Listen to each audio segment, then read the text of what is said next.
Chris, court documents revealed Kurt Busch was having a deeply emotional man cry on the night he allegedly abused Patricia Driscoll. When's the last time you had a deeply emotional man cry? When the Rangers lost the Stanley Cup last June. And what'd they do that in? 4 games? 5 games? 5. You're gonna make me cry again. I'm sorry about that, baby. But anyways, it's James here with PretendRaceCars.com. It's Friday night, and we're just gonna get right into it. Our first topic of today is Chris. It's been something you've been begging me to get you fired up about. Now, first it was input lag being blamed for sim racers' lack of skill. Now we got a new generation of AccuForce wheels offering this direct drive technology, and I have direct drive in quotations because I don't even know what that means. So how long until we get the previous generation of wheels, like the G25, 27? How long till those turn into the new input lag? And better yet, you're kind of guy, you can afford these new wheels. Why don't you upgrade? Well, I guess we could first start off with, from what I can tell, and the little bit I've read into it, is that direct drive is basically a servo motor. What we're doing is, instead of there being a gear or a belt driving the wheel that you're holding, it's the motor straight onto the drive shaft into the wheel. Now, theoretically, what everybody claims this will do is there'll be no loss of detail through the mechanisms, whether it be the belt or the gears. Now, will that make you a better racer? I guess we could go even further into detail to get back to what you first were explaining, input lag. Well, yeah, let's talk about that. Let's talk about that for a bit. What was the input lag syndrome that you've talked to me about away from the podcast? Input lag syndrome is something that has existed outside of sim racing. Input lag is something that's gone back all the way to original Xbox, when there were wireless controllers introduced, and on Xbox 360, where wireless controller was the predominant option, unless you had a base console with a wired controller. Now, there were people who were of the opinion that they just were absolutely at a disadvantage if they didn't wire in their controller. Now, I could tell you from experience, I've played plenty of sports games with one of my buddies, and I had a wireless 360 controller. He busted his and had a wired one, and there was absolutely no difference between the way he performed and the way I performed in various different games and shooters. Now, getting into sim racing, what people think is that I got to go out, buy a $5,000 computer, and you would think turn up all the graphics options because, well, why would you spend all that money otherwise? And what people ended up doing was running 400 frames a second on iRacing, no grandstands, no anything, no trackside objects, just to get the max input lag removed, I guess, and they were claiming it made them faster. Now, if you look and dive deep into who these people are who claim this, these are people who are seconds upon seconds off the pace. One of the last road races I did on iRacing, probably about 3 years ago, one of the guys who's a big proponent of this and how you have to eliminate all the input lag, well, I followed him for about half of the first lap, trying to avoid him until he eventually spun out and took somebody else out. So I don't know what advantage he got, who it was helping, but it certainly wasn't him who it was helping. So now onto the sim wheel aspect. You're saying these new direct drive wheels are going to be that new input lag that everyone blames for their shortcomings? Yeah. Now, from what I've seen in the last couple of weeks, I've had a little bit of a saga with Fnatic, which we will discuss at a later date. I've been looking into what my options would be if I wanted to upgrade my G27, which in all honesty has served me pretty well, but it's something that, I like sim racing. It's something I'd like to maybe move on from because I've had it since 2011. Now, my reading in the last few days has shown me that more and more people are blaming the shortcomings of themselves and the physics engines of various different games on every single consumer not having a direct drive wheel. And some people have gone even as far as claiming that the physics are better with a direct drive wheel, and that if, as to quote one person, any lap that you've run and run fast without a direct drive wheel or he says poor input devices rather, is just a combination of skill and luck. Now, James, I've heard that you are known to run with a lawn chair from time to time. Tell me about your luck, considering that you pretty much blow everyone I've raced out of the water. Well, my setup, you're right about that. I raced in a lawn chair, and I actually just replaced it with another lawn chair from the same set. I mean, I just went into my backyard and just wiped all the snow off of it and put it in front of my desk and said, "There's my new sim chair." And my wheel is a DFGT. I got used for about $75 on Newegg, and my pedals are the Logitech G27 pedals. My old G27 got the calibration glitch where it after like 4 or 5 laps, the wheel's like 90 degrees turned to the left or whatever. But regardless, it's the same setup that Ray Alfalo runs, and I think price-wise, it's about $150 for the wheel and pedals. Like the setup I'm running, which you obviously can't get in stores. You have to buy 2 different wheels and mix and match the pedals and get the Bodner cable. But in my experience, you gotta see if Home Depot has the right lawn chair, right? Yeah, and I'm getting scared about that because once I go through this one, then the other one in my parents' backyard, that's it. But I mean, whatever. But back to the point, with this setup, for a low-end wheel and pedals that are supposedly, entry-level, my pedals feel just as good as the day I got them. And the wheel itself, I mean, I do run really light force feedback to kind of simulate a passenger car. It's not, I don't have it cranked up. It's not rattling my hands around. It feels like my truck steering wheel, the truck I drive to work every day. It feels like that, but for such a low-end setup, I mean, I've got a series win in R Factor, 2 series wins on iRacing. What else is there? I'm currently the points leader of another R Factor series. I mean, I'm racing on budget tier crap. And I mean, even in AC, I have something like top 5 McLaren Pro Rank back when RSR was a big deal. And like I said, I can just go on. And this is with budget tier stuff. So for people to say that, direct drive is gonna make you faster and you gotta spend all this money on this crap. And I'm sitting here in basically a trailer park setup, and there's not much better I can get at sim racing. Like, a lot of people call me alien tier, and I mean, I'm sitting here doing it with stuff that, is apparently laughed at. And it's guys, it's not the equipment. I mean, I think the argument I used on Reddit was MJ, Michael Jordan, he didn't get good because he had $2,000 pair of shoes, you know what I mean? Or Gretzky, he didn't score, 50 goals in 39 games or whatever because his dad bought him, a brand new pair of skates that were experimental and could grip the ice better and he could feel the ice better. No, he did it because he was good at the game, Yeah, and to add to that, from what I understand, Ray Alfalo, maybe like 3-4 years ago, and I don't know, someone will probably want to fight me about this in the forums, I think he ran just Club Sport V1 pedals and a DFGT, which for I'd say the majority of sim racers, that could probably fit their profile for what their gear is.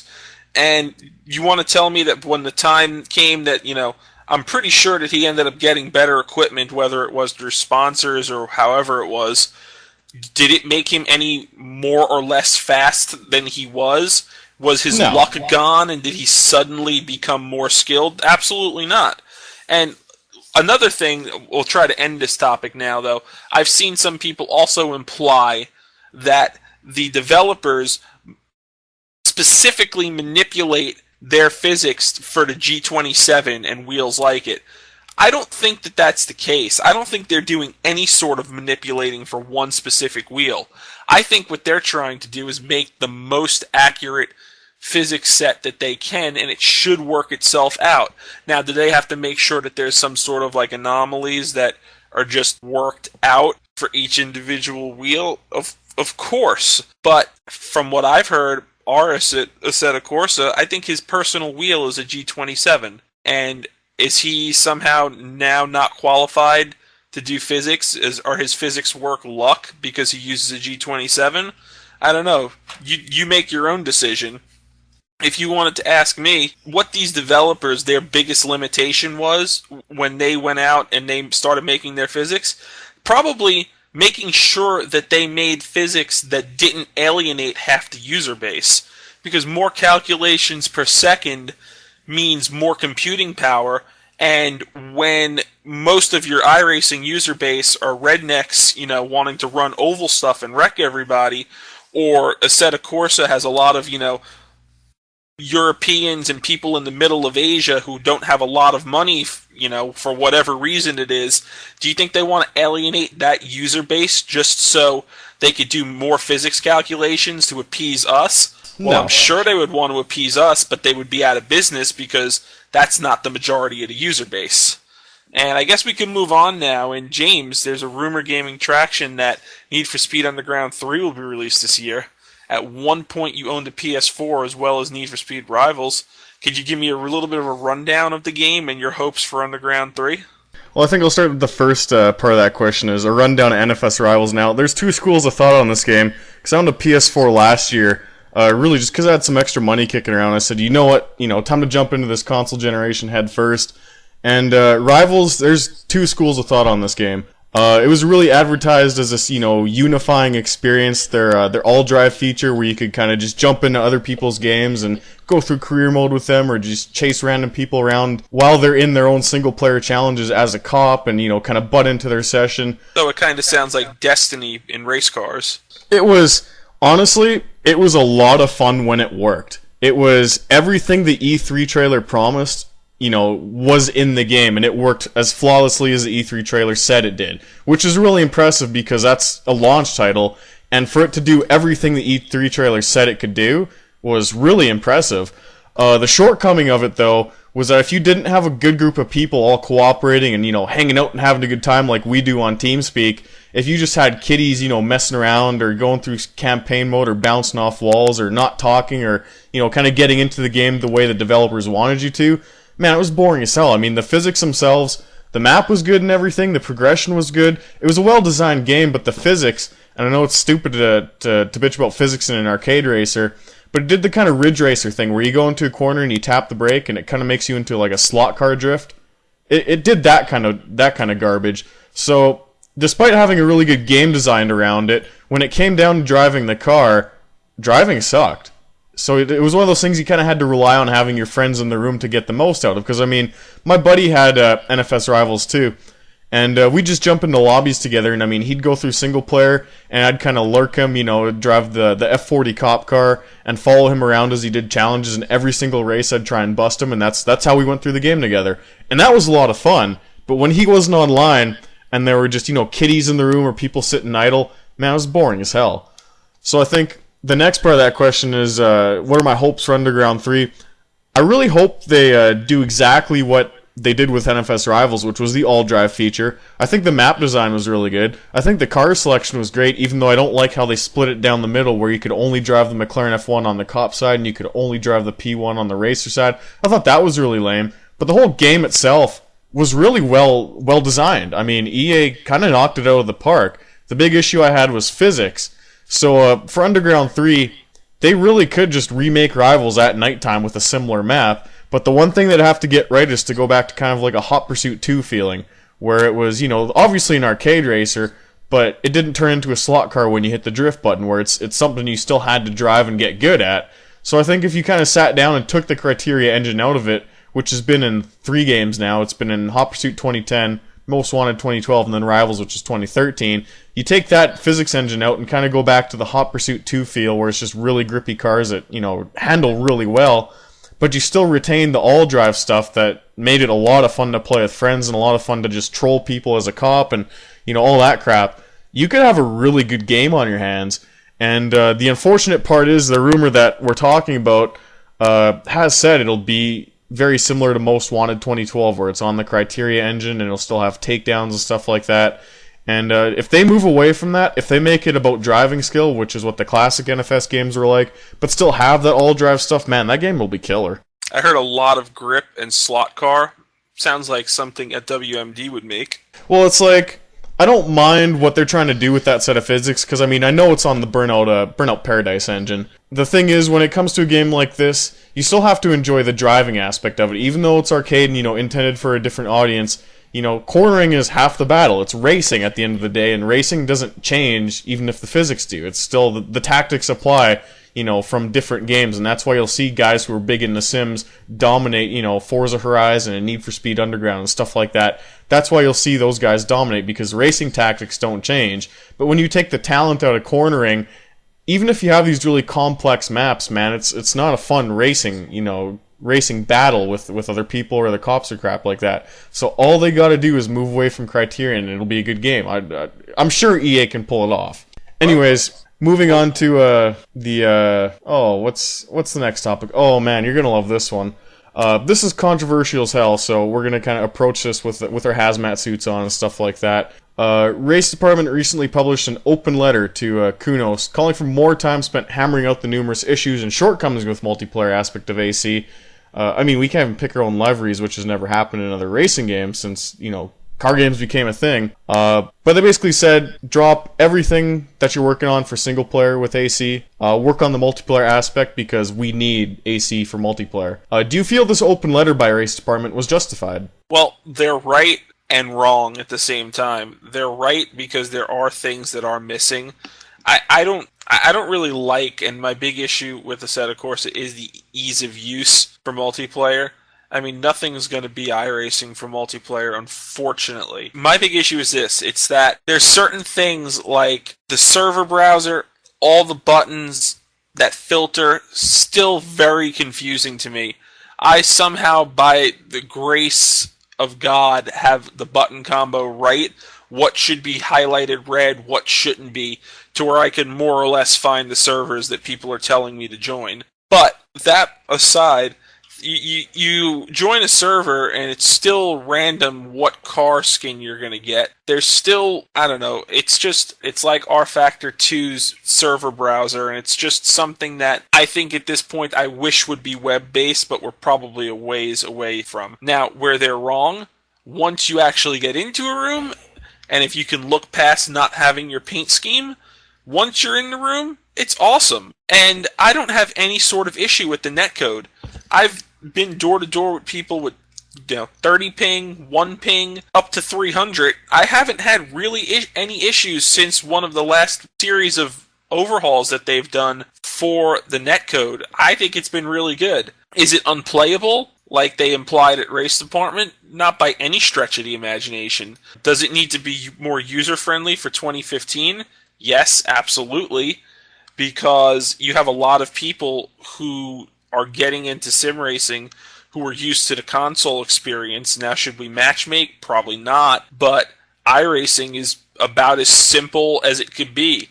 It filters everybody into the same place, for better or worse. And to me, to cry and pretend that the game is unplayable is just so far off the mark by Race Department.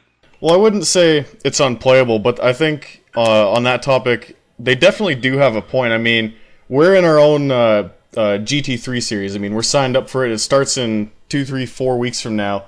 And racing with your friends in AC is no more difficult than hosting an rFactor, an rFactor 2 server, stuff like that. Like, it's really simple. But when you get into league racing, which is what Race Department specializes in, and I'm not going to comment on the quality of the racing over there, because we've heard mixed opinions, but let's just say it's good for this example. When it comes to even our league, which isn't a paid league, and it's just, we're in the preseason Thunder, phase right now, where we're just kind of making setups and painting cars and getting ready for it, the amount of question marks because of the game's lack of functionality, I'm not just talking about paint schemes or stuff like that, but even, the amount of plugins that you can use with rFactor, with like the weather plugin, and you can invert the field or set a custom grid or run heat races or stuff like that. The amount of functionality rFactor has over something like AC, where we're less than a month away from our GT3 League starting up, and everything is a question mark. I think Race Department actually does kind of have a point, because if you're going to build a sim that is that good, that is, by far the best racing game in terms of physics ever made, and this will stay this way for a couple of years no matter what else comes out, because AC is just that good.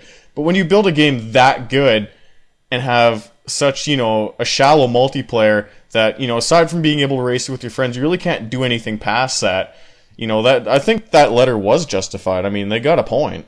Oh, I agree. That's why I said they're right and wrong.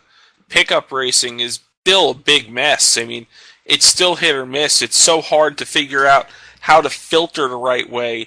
I mean, just think of the nightmare when multiplayer first came out and there was a list of servers that looked like they were populated, but no, it was just pre-booked cars. They've got a long way to go with the functionality, but Maybe somebody will help them out one day. Maybe someone will help them develop a web-based launcher. I mean, it's not out of the realm of possibility. And since we're kind of running short, or should I say long, on time, our last topic of the day, DriveClub has been getting numerous expansion packs since the downright horrible launch a few months ago. You spent some time at the vanilla game. What do you think this barrage of DLC will bring, James? Well, my buddy had DriveClub on his PS4, and I got to try it for about a night, and it was 2 or 3 hours worth of playtime, so my opinion probably should be taken with a grain of salt, but we did play it enough, and we did run enough laps on the different tracks, and we are both good enough at racing games where we could kind of form an opinion. DriveClub itself is PGR5. If you like PGR3 or 4, this is the game you should probably be buying. That doesn't mean it's good, but there's enough elements from PGR3 and 4, like the Kunos system and, the all supercar roster and the kind of tracks included, that, it's basically PGR, but it's not very good. A lot of the content, at least when we played, was locked away for online-specific achievements, and this was really retarded because it cut the car list in half, and the car list was already lacking just because it was really European-centric. There weren't a lot of muscle cars, there weren't a lot of Japanese cars. It just wasn't, it wasn't PGR-like enough to be enjoyable. And aside from the sim cockpit view, where your nose is on the dash, kind of like the Ferrari 355 Sega Dreamcast game, it just kind of felt like a really poor version of PGR. Now, when we get to the DLC aspect of things, can the DLC improve the game? I mean, we've seen games in the past that, have sucked at launch, and just a constant stream of updates and DLC have made them better. And I'm trying to think off the top of my head what a good example is, and I can't because I'm stupid and it's late, but I know they're out there, so we're just going to kind of throw that in and use that as an argument. But in terms of DriveClub, the handling isn't that great, and the online and both online and single player, I should say, they aren't really detailed or in-depth. I mean, there's really not a lot to keep you going. At least PGR4, the career mode was extensive. You had 2 or 3 different offline modes. Online was, as good as it can ever be because it was just, Bizarre Creations had their shit together. But as for DriveClub, can the DLC improve the game? Well, no. I mean, the game itself, the physics aren't that great. I mean, the best example I can give for this is we got to try Pagani Huayra, I think it's called, at one of the tracks in British Columbia. And I mean, that car is an AC, so we kind of know how that car handles, in a sim-like setting. And that car was all over the road in DriveClub. And I remember just thinking, like, this car is easier on a racing sim than it is on an arcade game, and that's not how it should be. And it's just the little things like that, and, the kind of bland single-player career mode where, you earn stars to unlock more events, just like every other arcade game, and, online being, join your club and make a club and do all these club challenges together, but if you have no friends, you're shit out of luck. DLC doesn't make that better, it just adds more cars to race with, and if, the underlying physics engine isn't that good, and the tracks are kind of bland, and the single player is kind of bland, and there aren't a lot of online options because you need friends, to race that game with to unlock everything, more cars won't fix things, more tracks won't fix things. Well, I could tell you this much. If I've learned anything from the iRacing forums, harder means better. So that Pagani, probably more realistic in the arcade game, wouldn't you say? That's actually a pretty good assessment. I really never thought of it that way. That's a pretty good note to end this one on. I'd say that was wow. I'm gonna thank my pretend sponsors, Main Performance PC. Until next time, I'm James with 810, the PretendRaceCars.com podcast. This is Chris, and good night. All right, well done.